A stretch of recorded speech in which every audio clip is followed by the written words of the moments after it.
Stamp प्रदर्शनी में Islamic इतिहास और शख्सियतों से रूबरू हुए दर्शक। मुस्लिम देशों के डाक टिकटों को किया गया प्रदर्शित। मुस्लिम देशों की डाक टिकटों की प्रदर्शनी में सोमवार को इस्लामिक इतिहास, शख्सियतों के साथ साथ धार्मिक स्थानों से रूबरू कराया गया। प्रदर्शनी में फिलिस्तीन के समर्थन में मुस्लिम देशों की ओर से जारी किए गए 1960 से 2001 तक के डाक टिकट दर्शकों के आकर्षण का केंद्र रहे। हुसैनाबाद के छोटे इमामबाड़े के सामने स्थित आज़ादारी म्यूजियम में स्टाम्प ऑन इस्लाम प्रदर्शनी का आयोजन किया गया। प्रदर्शनी में डॉक्टर साजिद रजा अली खान द्वारा किए गए इस्लामिक इतिहास, मस्जिदें, प्रमुख शख्सियतें, हज आदि पर आधारित विभिन्न मुस्लिम देशों के डाक टिकट प्रदर्शित किए गए। प्रदर्शनी का उद्घाटन आसवी मस्जिद के इमाम जुमा मौलाना सैयद कल्बे जवाद साहब नकवी ने किया। इस्लाम और इस्लामिक इतिहास की महान शख्सियतों पर आधारित 4 दिवसीय डाक टिकट प्रदर्शनी के समापन समारोह में बोल रहे थे। ये प्रदर्शनी 29 अप्रैल को हुसैनाबाद स्थित इमामबाड़े के सामने स्थित आज़ादारी म्यूजियम में लगाई गई थी। इसका आयोजन स्वर्गीय डॉक्टर साजिद रजा अली खां की याद में रवीश शिराजी ने किया था। पूर्व विधायक डॉक्टर डेजिल जॉन गोडिन ने कहा कि डाक टिकट प्रदर्शनी किसी विषय का जीता जागता इतिहास होता है। इस्लाम और इस्लामिक इतिहास पर लगाई गई डाक टिकट प्रदर्शनी में डाक टिकटों के विख्यात स्वर्गीय साजिद अली खां के करीब 20 देशों से कलेक्ट किए गए 500 डाक टिकट रखे गए, जो सभी लोगों के लिए ज्ञान का खजाना है।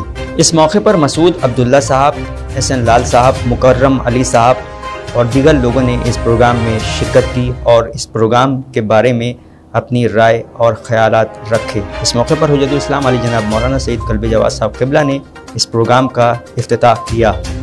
हम डॉक्टर डेंजल गोर्डन हैं और डॉक्टर साजिद अली खान के साथ हमने लगभग 30 साल डाक टिकट के कलेक्शन के बारे में हमने बहुत कुछ सीखा है। तो इसका कलेक्शन कहाँ से आपने किया है? ये कलेक्शन जो है डॉक्टर साजिद अली खान साहब का है और उन्होंने इस्लाम धर्म पे उन्होंने स्टैम्प कलेक्शन रखा। लगभग 55 अलग अलग देश के डाक टिकट एकत्रित करने के बाद तो उन्होंने एक तरीके से ऐसे लगाया है कि हम इस्लाम के बारे में जानें, इस्लाम के बारे में जितने सकारात्मक चीज़ें हैं जो आम आदमी ना जाने, उन्होंने उस तरह से पोर्ट्रे किया है। और वो चाहते थे कि लोग और इस्लाम को जाने और समझें। किस किस कंट्रीज़ के ये यहाँ पे जो स्टैम्प्स हैं? ज़्यादातर अगर आप देखेंगे तो ये हमारे गल्फ़ कंट्रीज़ के स्टैम्प्स हैं और गल्फ़ कंट्रीज़ के अलावा कुछ क्रिश्चियन कंट्रीज़ ने भी कुछ इस्लाम के थीम्स पे उन्होंने कुछ डाक टिकट निकाले, पर ज़्यादा हमारे गल्फ़ कंट्रीज़ के ही स्टैम्प्स हैं। इसके ज़रिए जो एक पैगाम, एक जो मैसेज होता है वो आप यूथ को ख़ास करके, अगर हम स्टूडेंट्स की बात करें, टीचर्स की बात करें, जो इतिहासकार हैं उनसे रिलेटेड ही ये चीज़ होती है, तो इसके बारे में आप क्या कहना चाहिए? दरअसल भला ये कलेक्शन इस्लाम पे हो, इसमें सीख हर धर्म के हर इंसान के लिए इसलिए है क्योंकि आप अलग अलग देशों के और करीबी से आप जानेंगे जिन्होंने इस कलेक्शन को एकत्रित किया है, उनके मन में क्या था, इंसानियत था कि लोग समझें एक दूसरे को, लोग को एक करने का मकसद।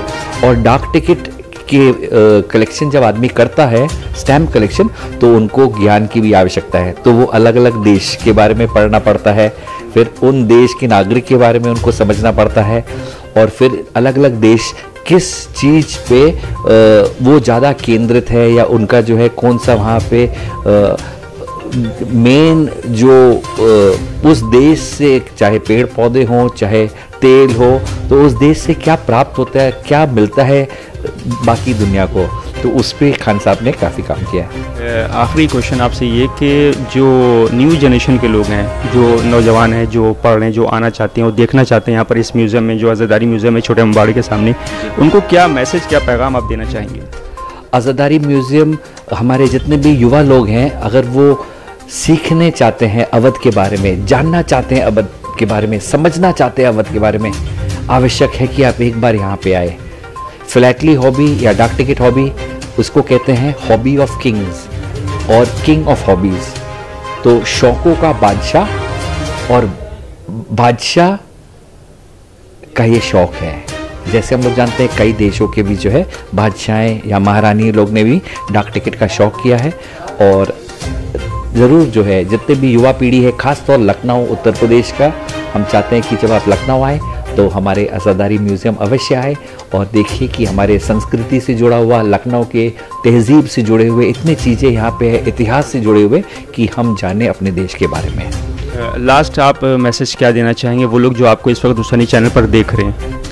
हम यही कहेंगे कि सबसे सर्वप्रथम जो है इंसानियत है, और आज के एग्ज़िबिशन जो साजिद अली खान साहब ने जो आज पेश किया है, कि हम सब इसको देख करके समझें कि धर्म के ऊपर इंसानियत है, कि हम सब जो है भाई बहन के साथ एक से रहें।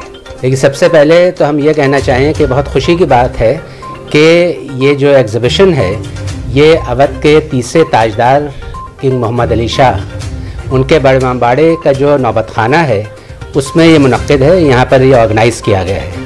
किंग मोहम्मद अली शाह 1837 में वो बादशाह हुए थे, अवध के तीसरे ताजदार थे, और उन्होंने यहाँ पर मुहर्रम में जो जुलूस है, पहली मुहर्रम का और 7वीं मुहर्रम का जो मेहंदी का जुलूस है, वो उन्होंने उसकी शुरुआत की थी।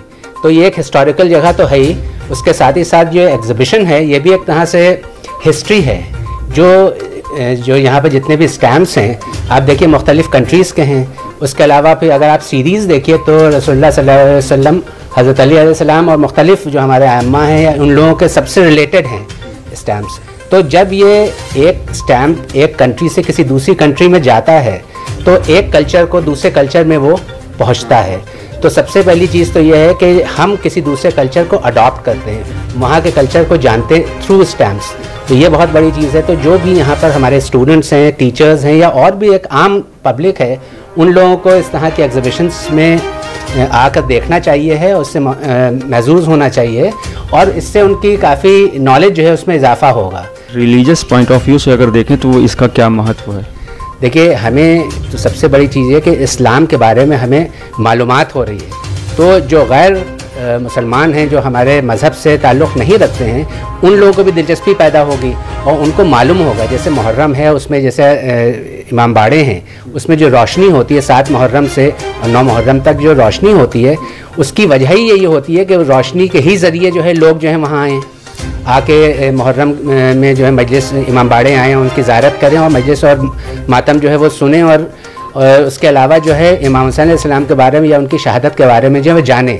पहले तो हुसैनी चैनल वालों की पूरी जो टीम है आपकी, उसको बहुत बहुत शुक्रिया कि जो भी ख़ास मौका लखनऊ का होता है आप वहाँ पे चले आते हैं और नहायत खुलूस के साथ उन चीज़ों को, ख़ास तौर से आज़ादारी को जो आपकी टीम और आपका चैनल फ़रोग़ दे रहा है, उसके लिए बारगाह इलाही में दुआ भी है।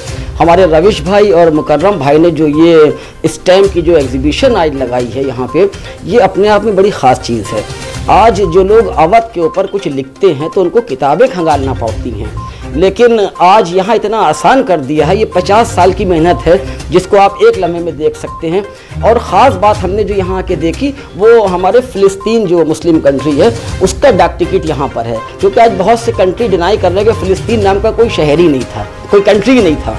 लेकिन ये डाक टिकट बताता है कि आज से बरसों सालों कई बरस पहले उन लोगों ने खुद इस मुल्क की तायीद की। डाक टिकट होने का मतलब है कि कंट्री था, जब भी तो डाक टिकट जारी हुआ।